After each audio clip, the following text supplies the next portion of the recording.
Good day, everyone, and welcome to the Wardroom Live. It's exciting. This is an exciting topic area of discussion today. It's about media, the future of media. And guess what we're doing right now? We are broadcasting live, of course. But this is media. This is the future of media right here. I mean, we're two guys sitting in a spare bedroom with a green screen, lights, camera, a microphone. A red microphone. And that's the future of broadcasting, really. That's not only what we're going to talk about today. We're going to cover many topics about media, mainstream media, social media, augmented reality, virtual spaces, as far as working environments and school education in virtual spaces. So it's a very exciting time to be a part of this revolution in media, not only for consumption, because it's very entertaining, but also for creation, which is an important part of this whole spectrum. It's a medium. Media is a medium. Who would have thought? So this is our broadcast, our live broadcast. This is our medium which we're working with today. Most people use online video on their Instagram. Their TikTok is a new thing now, if you haven't heard of TikTok. Twitch, YouTube, Facebook, all the social media platforms have gone to online video, and it's important because the future is now for online video, obviously, but over the last few years, it's grown, compounding. This is compounding 6% year over year, which is important because it's not only just online video, it's mainly mobile video, and Instagram stories probably had a lot to do with this. YouTube, obviously, it's been around for like 15 years, really now, I think. And everything is going to video. Your personal video, if you're a creator, your personal movie, your highlight reel, what you're intending on showing people, how you live your life. So it's awesome, right? And where are we going from here as far as personal media is concerned? But not only that, consumption of media. Now, newspapers are dying. They're gone dead and out. 8.3% decline, compounding year over year since 2013. These numbers are since 2013 that I'm saying. So, newspapers are dying off as quickly as baby boomers are, and I hate to say it like that, but that's the truth. So, we're gonna dive into all the realms of media here with Mr. Mike. We're gonna try to cover as many parts of this medium as possible in the hour. So, just to give another number out right here, I have it at the top of my page. Mainstream media. It's probably the most, consumed product. It's mainstream for a reason. It's what gets broadcasted into your living room, on your computer. What you watch for entertainment, that's mainstream media. So mainstream media, as far as news networks, are pretty much going by the wayside. People are watching the news less and less, and it's probably for, the biases couldn't be any more prevalent now more than ever, as far as news networks getting very dualistic on two sides of a political spectrum, no matter what it is. It almost seems like the further we go into the future, the more decisive the news is as far as between the networks, and it's really just, as far as news is concerned, Fox versus everybody else, which is CNN, MSNBC. But all that's changing. So the reason I say 84% of Americans don't pay attention to the mainstream media as far as the news is concerned is because that is also going away. Slowly but surely, and it's on the decline as well. So what's going to be the future of, just news organization? It's going to be a lot like what you see here now. We have an internet connection and we have a spare bedroom and some lights. So it's very exciting to see how behavioral changes affect consumption of media. When we're talking about the future of anything, we're basically speculating on human behavior. And there's patterns in human behavior that you can recognize if you're, paying attention to it for long enough. And you can kind of see maybe where the best case and worst case scenarios are for any given subject if you study that specific market or that niche for a while. People do this with finance all the time. They speculate on the business cycle. It's the same thing with anything else, fashion trends, anything that's trending. So media is a part of the trends. We can track what comes across our screens. We can, get very customized in what we want to see. And I feel like that's where we're going with social media. Not only what news comes across or what we want to read or listen to or see, but also social media is getting to the point where it's going to become a very customizable media or platform, right? The apps that we use. So Facebook's been the king of social media for a long time.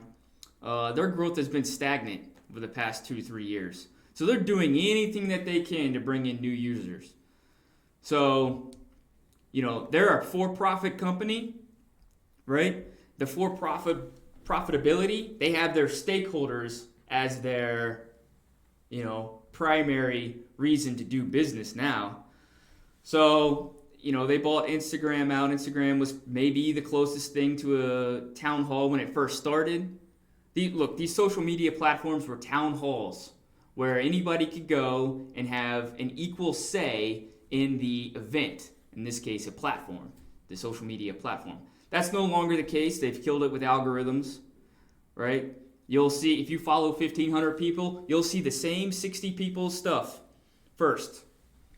And if you get, if you get down to the other 1,400 people that you follow, it's almost like a miracle because the same 60 people post all the time, and they're beating the algorithm because they're staying regular. They're creating organic growth. There's a whole science behind it, but the main point I'm trying to make about social media is that the town hall style of discussion board messaging is pretty much out the window, and the platforms have really done this specifically because they've gone business to consumer and ad generation and ad revenue so that businesses can target consumers based on demographics. That's where we've gotten with social media. So it's not necessarily social media anymore, where out of the 1,500 people that you follow, you post something and you have an equal chance of getting that post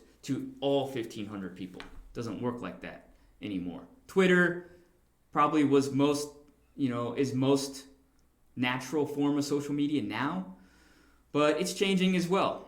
And we're seeing new social media platforms pop up all the time. TikTok, I mentioned. That's a social media platform out of China. That's an online video social media platform. Basically, it's Instagram stories. So we're moving into the future. It's very exciting. Augmented reality is going to be a part of this. Virtual spaces. This is a virtual space right here. But virtual spaces in the working environment and for education, where you basically, show up and to Zoom or Skype meetings, and you do work via just a computer. And that's going to change the way the world operates and automation. So not having people necessarily have to go to a building or place of work. And I think it's great. Now it's going to change the fabric of society, and what that holds, we don't really know yet, but we can speculate on it. And that's where I bring Mr. Mike into the conversation.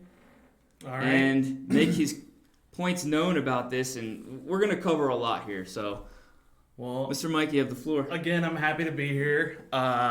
You brought up a lot of really interesting targets, and like I told you before the show, I wanted to start with bias, but I think that goes out the window, right? Because there are just so many fascinating topics to talk about, specifically how we're, as consumers, really jumping on this video train. And so I pulled up some marketing research before this. They project out, but obviously This year, they're projecting that 21.5% of your day is spent watching video online. Boom. Next year, it'll be 22, and so on. So, like, imagine that. We have a 24-hour period, and 6 of those hours are watching online videos, right? Hopefully, That's you crazy. take the time to spend at least 1 hour on Sunday watching us. Yeah. Because, maybe it won't be as softball as media in the future, where we can both agree, but we'll get into some interesting topics where we can both disagree, and that's going to be crucial. But yeah, 5G's coming out, and Yeah. I think that's a game changer, right? Like, they're pushing for it over the next few years. Yeah. They're already releasing it in some areas, very limited release, but that's going to make it so you can have instant access to anything you want at any moment, right? Yeah. Super fast download speeds. And that kind of like sets up the world we live in, where you talked about augmented reality or virtual reality, where we're just having interactions through video mediums in real time always, right? Yeah. Do we even have to go anywhere? Right? Like, Yeah. what does our entire economy look like globally? Are we're speaking and talking to people around the globe in real time? It's automatically translating it for us, and then obviously we can get something out of it ourselves. So, Yeah, technology is the game changer here in all facets of economies of scale, developing economies. Technology is the one factor that will push the innovation bar the farthest in the shortest amount of time, because it's exponential. It's exponential growth. Now, technology is going to get stifled here with data protection laws that are coming into place, and that's going to really affect what we're being able to do as far as creation and how far our reach is extended in the digital realms. So that is the one thing that might hang this whole exponential growth year over year for online video up. And that's why we're here. We're doing online video for a reason. It's because it's got the highest growth, right? So, but with that being said, right, yeah, I think that harms media corporations, right? In that maybe they won't be able to earn as much because they won't have access to our data. But do you think that changes like the landscape any, or do you think we're still going to be connected 24/7, right? well, I don't necessarily know if it changes from a consumer standpoint, other than there's going to be protection laws for data breaches. Right. So what's going to change is nobody really knows what the state laws are going to run with here. There's general guidelines for federal law, but there's not any policy that's set in place. California Consumer Privacy Act, is going to go on the books on starting January 1st. And the key metrics for that, I got it pulled up right here, is California residents, will know what personal data is being collected about them, know whether their personal data is being sold or disclosed to anyone and who that person is, be able to say no to the personal sale of the data, have access to their personal data, basically everything that you create as far as a data exhaust cloud, you'll be able to access supposedly some way. You request on demand that your data gets deleted from any company and not to be discriminated against. Now, this is the key to this thing. It only applies to businesses, especially for profit, that have annual gross revenues over 25 million, possess information about people, more than 50,000 people or households, and earns more than half its annual revenue from selling to consumers based on personal information. So there's going to be a loophole. If you have a small business, which is most of the United States nowadays, everybody's got a business, it seems like, and big companies like Facebook and Google who do this targeting, this for ad revenue specific, they'll be able to create entities to get their threshold under those numbers, so they'll still be able to target. Right. What we don't know is what other states are going to do based off of this thing that's coming out, which is a real big key policy that's going to stop the ability for the big companies to really target consumers. So, and I mean, we're looking at something even more strict in Europe, right? With the GDPR, which has a lot of these same rules in place with maybe less loopholes, and it's not really impacting the corporations as much as you might think, the media companies, right? yeah. There are still plenty of ways to profit off of creating video, such as we've seen many trends into subscription based. This is across all media platforms, from newspaper to streaming services, right? Where you can either subscribe or you can watch online ads, or maybe there's some sort of click ads on the side pages. So there are still ways to monetize. I think the question specifically with privacy asks whether we want to give our personal data for them to use in order to earn even more money off of us. Which I think the money should be in our hands, right? Like, if we could have more microtransactions, is that really a bad thing? Instead of it all going through some platform and then they get their hands on it first? Yeah. And at that point, we're talking about who owns the data. Right. Who's in ownership of the data? Now, we're streaming on 2 platforms. Is it our personal property, and then we're sharing it with the world, and they have the ability to restrict videos, like YouTube, for example, has a restriction policy. Yeah. If people get enough, I guess, thumbs downs and complaints, that they'll pull the video. So at what point does it go from online forum, open forum, to restriction as far as what people are able to see? And that's kind of what I was highlighting about. It's no longer a town hall anymore, right. And it's now gotten to a point where it's very B2C, first of all, for a lot of these companies, but also if you're politically incorrect, you offend people in any certain way, that your video can get pulled rather easily without explanation. And a lot of people are arguing, well, that video is my personal property and it's on a public forum. So there's lawsuits in place right now. Just to counter argue that, though, they still have full rights, digital rights over the video, but they're not allowed to be broadcast on that platform. It doesn't mean that they couldn't then take it to another platform that would allow them to broadcast. But what specifically we're talking about here is Section 230 of the Communications Decency Act, and that was passed in 1996. And I mean, I'm not going to cut you off, but let's talk about the policy aspect of it, right? Yeah. We have telecommunications acts previously that have been significantly set up for media that's going away, right? Like they deal with radio, they deal with telephone even, they deal with cable television, and they're set up in a way to either help these companies that are broadcasting those mediums or the consumer, right? Like it's either or usually. It doesn't really help both. And we saw this a couple of years ago when we had the Agent Pie from the FCC. He wanted to kill the internet service provider.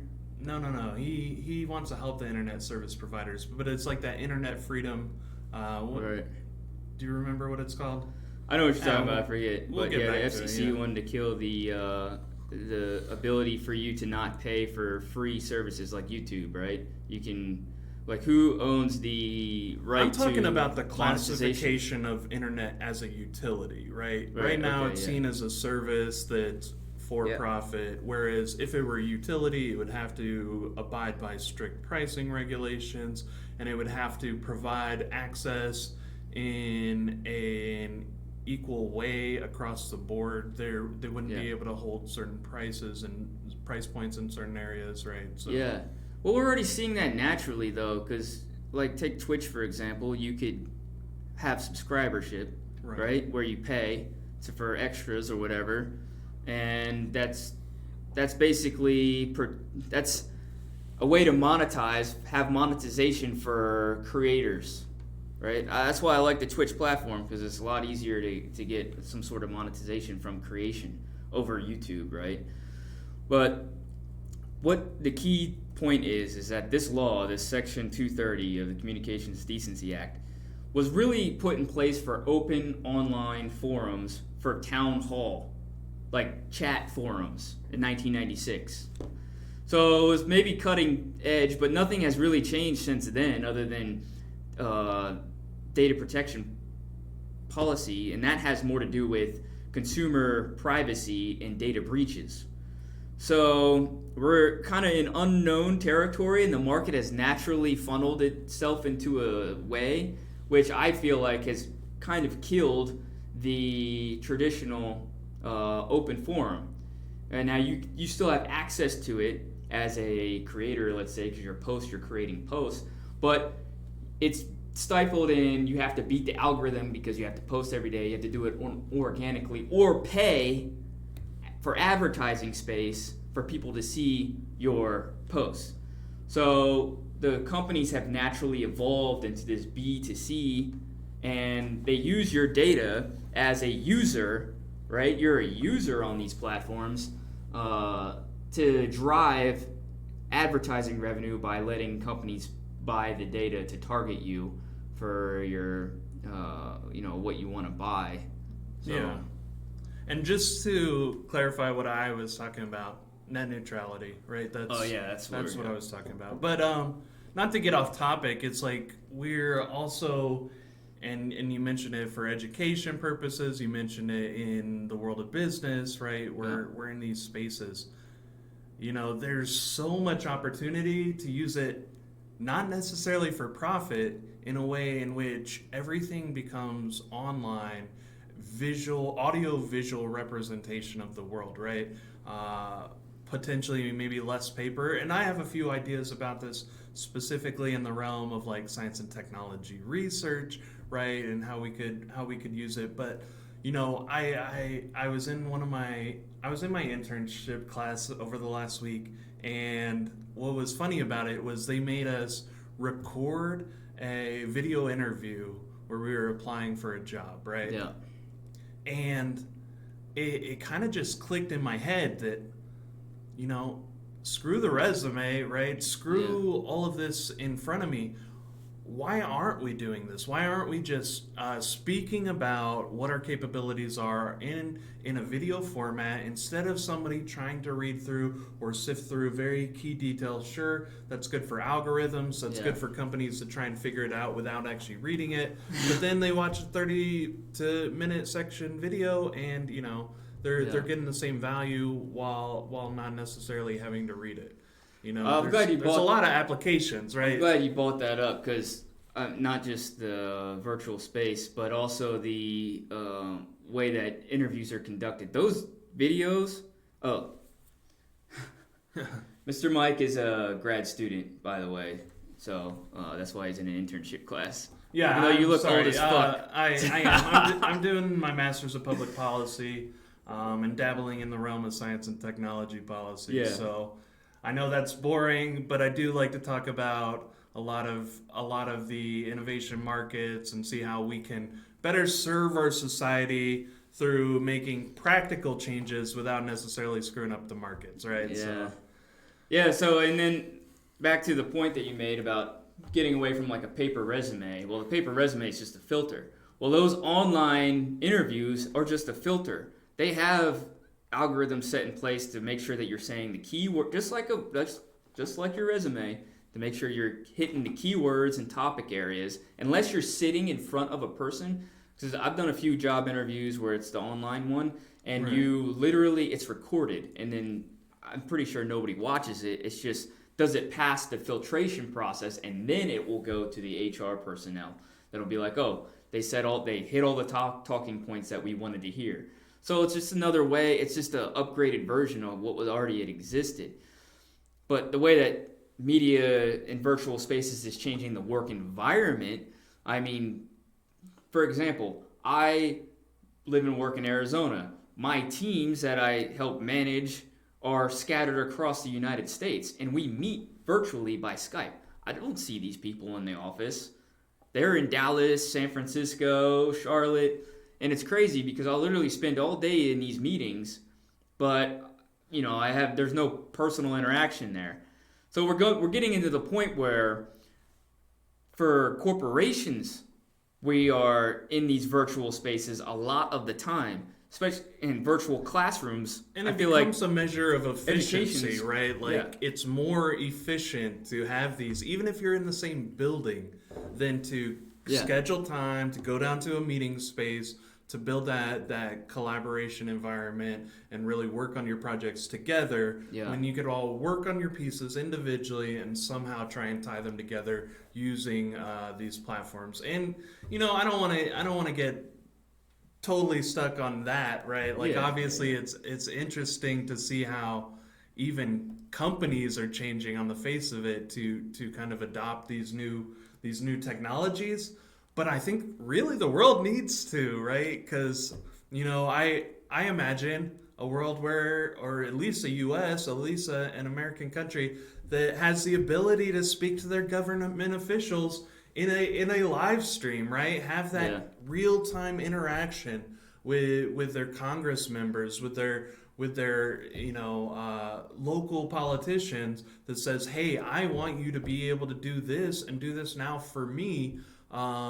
You need to set aside some time to live stream with your constituents, with the public, let them know what's really going on, instead of just, maybe I think they're using live stream to some degree, but it's to watch some really boring crap. Like, yeah.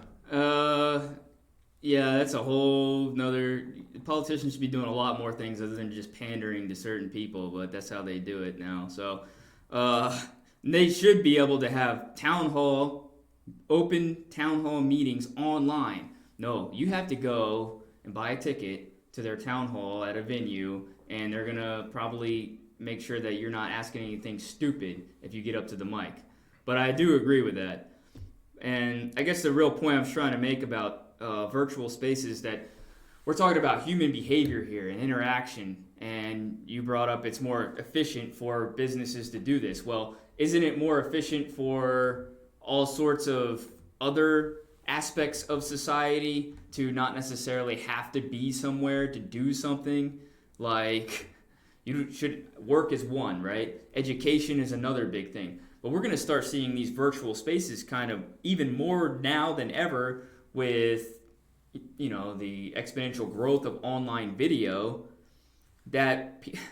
and it might really affect human behavior in a very negative way, but people aren't even going to have to leave their house for anything, So... And that's true. That's questionable. It's questionable, but we'll see how human behavior plays out in that realm. That's true, and I think if you take into consideration other factors too, with people moving outward instead of inward, right? Like it becomes a cost-benefit analysis of, do they want to take the time to travel anywhere, or are they comfortable with just being in their home, right? Yeah. So I don't know, but I meet a lot of online students lately, specifically through a couple of my courses, and I have a professor that he talks about this all the time with me, who is trying to create a YouTube environment class where people can respond in real time. And then also the great thing about that is, it's not just the members of the class that paid thousands of dollars to be in this one class, but now it's kind of opening up to the broader public as well, because it gets put online and it's something that anybody can access, right? And I think we can structurally we can make this happen where we start to benefit more people in a larger way through media platforms, right? So I mean, this is the whole reason we're an online show, or a live online show. We want interaction between our guests that come here and watch us. Now, it's subjugated to two platforms. We'll grow and we'll move into whatever's next. What's the next big thing? Is it TikTok? Is it YouNow? Is it another gaming platform that's going to kind of turn into a evolve into a multi-streaming type of whatever, like Twitch is kind of trying to do. So, Twitch is really a great example of everything that we're kind of talking about. And I feel like it stems from gaming, and Twitch basically killed Microsoft Live. I mean, Microsoft Live tried to do this, and you had another separate platform come in and basically steal the show, because I think mostly you can get monetized on viewership and subscribers, but also because it's a separate platform that's not necessarily in an enclosed environment. Now, we'll see what Amazon wants to do with it, but there's a lot of good things that I see in Twitch, and we'll see if it can grow into something that's maybe it will affect people in their everyday lives, like a Facebook did, 6, 7, 8 years ago, 10 years ago, I guess. And, just to point out some more numbers, right, is if you talk about pre-produced video, right, something that's produced and then placed online. Yeah.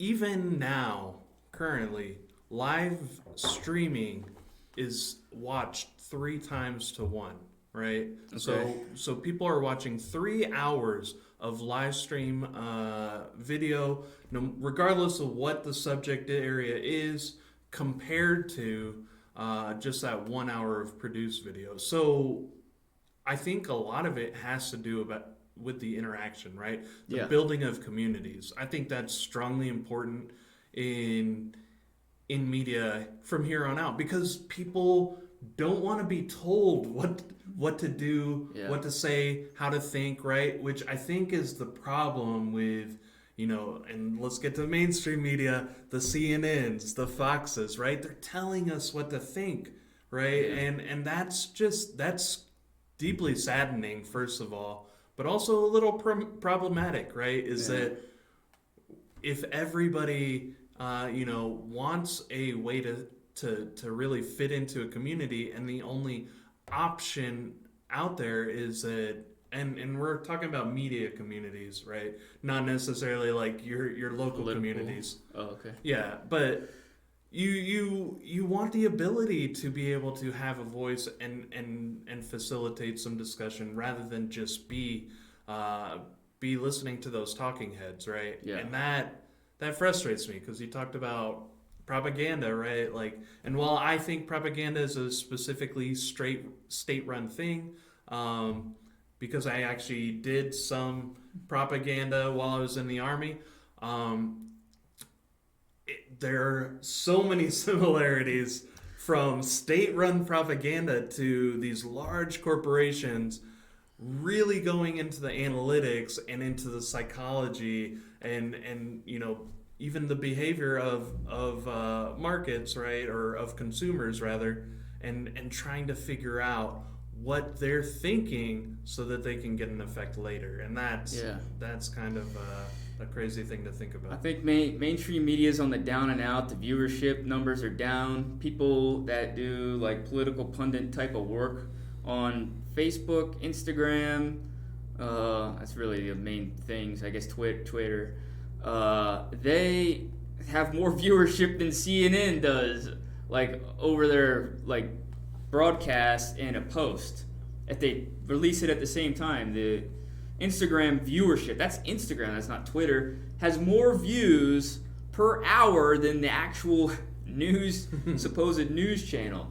So we're getting away from it. I think it's just like newspaper. It's slowly going to die. People don't even have, nobody has cable anymore unless they're over 45, I feel like. So that's just another medium that's transitioned, but it's gotten sad because they've polarized themselves so far into one area of political spectrum based on a biased opinion that it's literally almost, you couldn't tell the difference between a MSNBC broadcast and a state-run propaganda if we had it. But it pretty much is a state-run propaganda at this point, for whatever side they have their bias leaning to. So it's and people are keen on this. Like I said before, 84% of Americans don't watch these mainstream media. They've gone away from politics, and it really stifles the political arena because you have 16% of the population that watch this garbage news, and that 16% is set in their ways. Like they're not up for grabs. They're not a moderate, right, in the political spectrum. They're voting for who they're voting for, and they listen to the news for what it is, which is basically just a self-fulfilling prophecy in their own mind, right, and their own thoughts and beliefs and ideologies. So you have this big swath of the population, but they like this huge moderate, I guess it would necessarily be an independent thought, is not something that's easily come about as far as what gets pushed onto society. You don't hear a lot of people coming out and having, I hope we do it on this show, an independent free thought to certain matters. Political, economic, any talking point that's really relevant for, what's happening in the world. So you just have two far sides of the spectrum, and one more so than other, because there's a lot of news networks that are owned by the same people. And it's really disheartened people away from having actual discussions that matter. And this is all based on just pushing broadcast media onto people. And so now I think is the time to insert, some discussion about biases, right? Like, first, right, being biased is a very human thing. It's not necessarily a bad thing. But we want to try and limit that specifically when gathering our information, because information is what allows us to be biased in our own rights, right? Yeah. Like help us decide to be biased in one way or another, and we don't need other people's opinions telling us exactly how to think, right? Like I said earlier. And so and a lot of times these companies, right? Let's take NPR for example, right? And I don't have any specific reporting numbers, but if they report have different reporters reporting on a topic positively, right? 90% of the time, and only 10% of the time are reporting negatively on that same topic, right? There's an obvious bias towards being positive to whatever it might be, right? Like Yeah. we could talk about nuclear, right? Let's stay away from the political arguments. Let's talk about what to do with our nuclear waste, right? Yeah. If it's a good thing by 90% of them and only a bad thing to 10% of them, it's definitely a positive, like, light bias, right? And that's not necessarily going to help us make real-time decisions or form opinions with what we should actually be doing. And so realistically, and we encourage this, I think almost every show is like, go find this stuff out for yourself, right? We could sit here all day, but at the end of the day, I don't know if I'm really trying to teach anybody something, maybe bring up something that I've learned, right, that might get people thinking, but I'm not here to teach. I more or less want you to be part of my community, right? Like somebody that maybe nerds out on these issues, is a little bit excited about the economy, the markets, right? Science, technology, policy, you name it. Like all the things that we say we're trying to do, finance, and get people to maybe look into a little more, have nothing to do with the fact that we really want to tell you the end-all be-all, but we want you to figure it out, and we're giving you a place to start. So, and this is the future of media right here. I mean, we're not a news organization. We're not coming on here to tell you stories or have a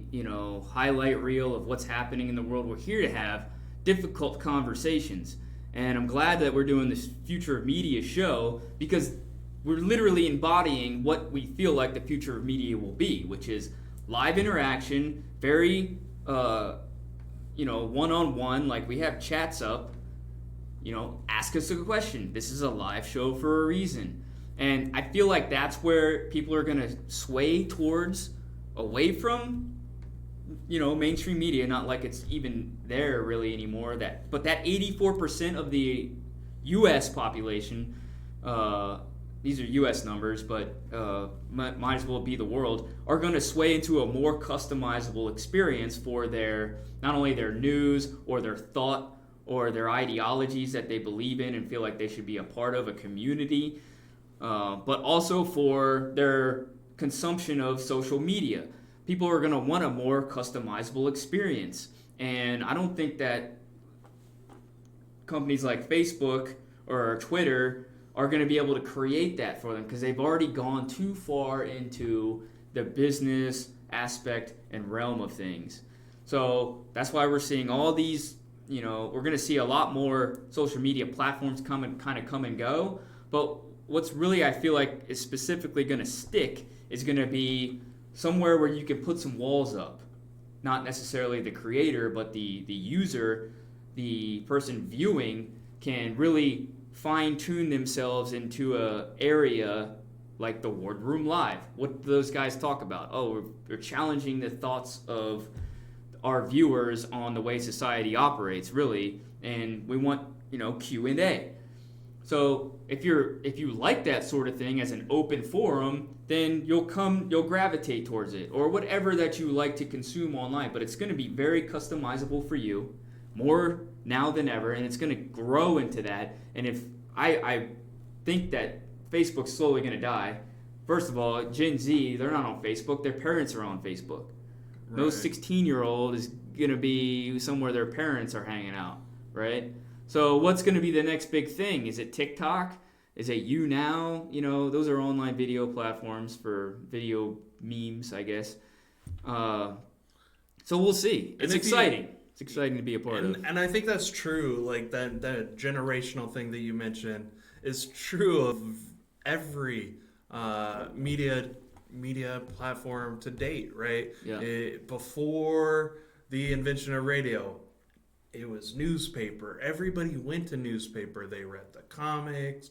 They participated in the public discussion through a series of opinion pieces, right, in which people could write letters to get feedback, which would sometimes take weeks, right? You may not even know if your letter was received, right? We can see it in real time and respond. Right? If somebody were to send something right now, I could say, oh, okay, I see in Twitch chat somebody's saying this. Let me respond to that real quick. Unfortunately, that's not the case today, but, you move to television, new generation. You move to the internet just in general, and we've got forums, right? MySpace, I think, was started pretty early on, and just these different sectors of the internet. And now we're gravitating again towards the more video-based communities, right? But it is really all about building the communities, and, I'm kind of interested with what the future of media looks like for companies that are not doing that. They're trying to maintain the status quo, right? Yeah. And sure, there's a lot of cool content out there by media companies that are experienced and have a lot of money, right? But how many times can you watch the same Disney movie? And I bring up Disney because they're releasing Disney Plus. They just got the majority stakehold in Hulu, right? Which, by the way, Hulu is now giving live sports. What do you think of that? I think people will pay for live sports because it's obviously an area where the cable companies try to have a stronghold or holding out because they'll have subject to blackout games. You can only access those like NFL games on Fox. So, they're smart. I mean, they're doing something that's, then it's not really innovative, but they're trying to get around the pricing controls of certain things, right? So you can't only have certain NFL or NHL games or any other sports broadcasts in certain markets. Well, you should be able to get them in all markets now. Like, we have the technology, why can't we do it? So they're smart on that accord, that's for sure. Yeah, but I'm going to challenge that even further and say, hey, you know, this is where augmented reality comes in. You know, I'm not going to hold this idea proprietary because I think it takes a lot of people smarter than me to try and realize this. But you know, you take this idea of going to games, going to events like concerts, going to different local events, right? Yeah. And having augmented reality where you're able to see in real time things going on around you in the environment. Maybe you see somebody's jersey number over their head and name and stats off the side.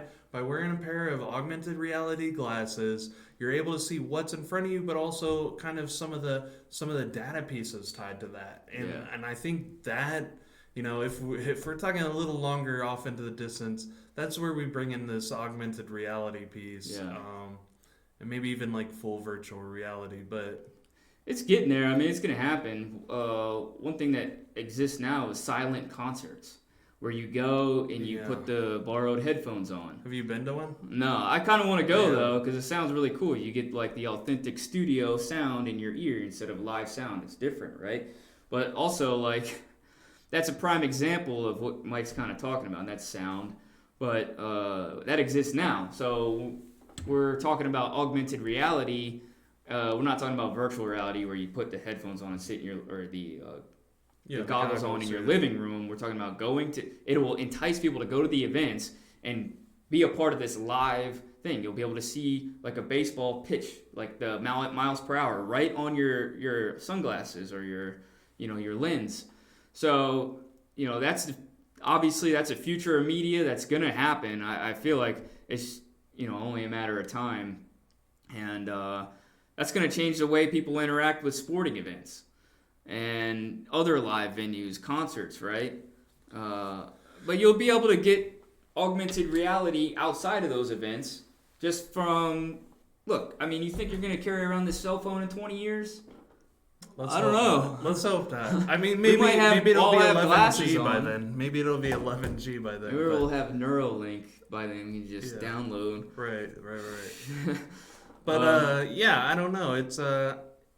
It's at least interesting to see that we're moving on to faster, more wireless, like less connection to infrastructure, which allows us personally to be more free in our movements, right? It's like you talked about having concerts where you can listen to the volume as loud as you want without disturbing the peace. That means you could literally hold it anywhere. You're not restricted to a specific venue, right? Yeah. You're not terrorizing a neighborhood by blasting music till 3 a.m. in the morning, right? So, it's kind of a tangent. It's not necessarily the only thing we want you to think about when you think future of media, but a lot of these trends really play into, well, what decisions are you going to make when supporting different aspects of it? What do you want to see out of your media? The consumer has way more control in how they view media than a lot of the products that I think they actually buy or purchase, right? Like, like I could buy jeans, but it doesn't mean that maybe they're specifically tailored to me. I would have to pay a lot more. Whereas I think personalizing media actually drives the cost down ultimately. Sure. I mean, we're speculating on human behavior. Anytime you're being future looking into what could happen or take place, it's really, especially for media, it's not only the technology enablement of the media and where it's at and how ease of access you have to it. And that's where the regulation, that's why we talked about data protection and privacy, but because it'll stifle that growth in exponential technology innovation. But you also have the human side of things as well. How are people going to interact with that technology, and what is that interaction going to be like, right? Nobody knew necessarily what a full-scale cell phone market looked like in 2000 when it was kind of just an idea based on an iPod. Well, let's tie music into phones, cellular phones, and make it a smartphone and see how people react. And now we have these huge economies of scale, all based on mobile, and that's what Internet 2.0 is, right? So we don't necessarily have any specific clear-cut, ability to project the future and say, oh, this is what media is going to be like because this is what's happening now, and we can kind of look back in history and formulate a trend and then play towards that trend as where we think it's going to go. What we're really doing is just speculating on human behavior and how that human behavior is going to enact in technology. And this it expands into many different factors of life, into automation, and for the working environment, but also for like facial recognition and video, live video, your ability to watch live video and have it changed like that, like edited on the fly. I think this is where like the deep fakes thing comes in. If you guys know what deep fakes is, I don't know, you know more about it than I do. I mean, yeah, deep fakes are realistically, they use AI, they use algorithms to basically superimpose somebody else's face onto something else. A funny one that I saw recently was by taking the Jim Carrey face. It might have been that one, but on a chick. I was talking about the Fuller House one where they I didn't see that. Or one. Full House where they superimposed like Nick Offerman's like face onto everybody in the show, right? Oh, yeah. So you had little twin girls with mustaches on their face. It was it was kind of weird, but they're making the same faces, right, that they were making in the show, and that's all done through algorithms, right? Yeah. They're able to do that. It's been used in media for quite some time, actually, but I think the concern and the reason it's brought up now is because it could be used to some harm. Yeah. But let's be honest. Is it really that the technology is bad, or is it how people are using it? Yeah. Right. Prime example. And the wool's pulled over our eyes so many times, right? We're told and shown now what to believe, and it's not always true because maybe we're getting it out of context. We're only seeing part of the message, part of the real conversation, and we're led to believe that the world is ending because of these very specific clips, right? Yeah. The doomsday soothsayers on feeding media into your living room. But that's going away, but it's still happening through mobile technology. So I'm interested to see how the future of media plays out with Internet 3.0, where the computers start taking over full time, and there's no actual human management of these type of systems, and then watching that grow. Somebody's got to design like platforms basically, but you'll have a few, like take your internet search history for example, where you'll get certain, like for Google News, you'll get, they'll send you whatever's based, like the news based off of your internet searches that you've typed into their search bar.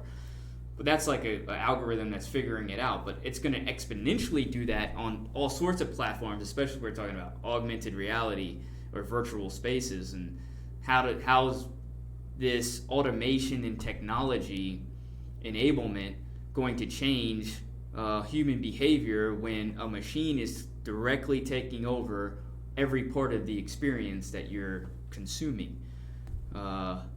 And interesting. I was just talking with my sister about call centers yesterday. Yeah. And this idea of automation is like, you may never know that it's not human, right? Yeah. Like that applies, I think, in this case. So what you're talking about is like maybe that automation does take over, but you may never know that humans had no interaction with the system. It could have been designed by computers, built by computers for humans, based on all of the data points that they're collecting about you right now. Yeah. And so that's That's where really, we come back to yeah. data privacy. Let's know? yeah, I don't know how you feel about data privacy. I'm a pretty big supporter of it, but at the same time, if you want to see innovation in a certain way, you got to also consider how can your data be used responsibly, because Yeah. the more data that is used, likely the better model it is, right? So that's another topic for Yeah. another day, I think. I don't know if you want to go ahead and wrap Yeah, up. let's wrap it up. It's been a good show. Just some business real quick, and then I'll say a final point is this is a live show Sundays, noon Eastern Standard Time, 9 a.m. Pacific. If you're watching the replay, we come on every Sunday, unless it's a holiday weekend.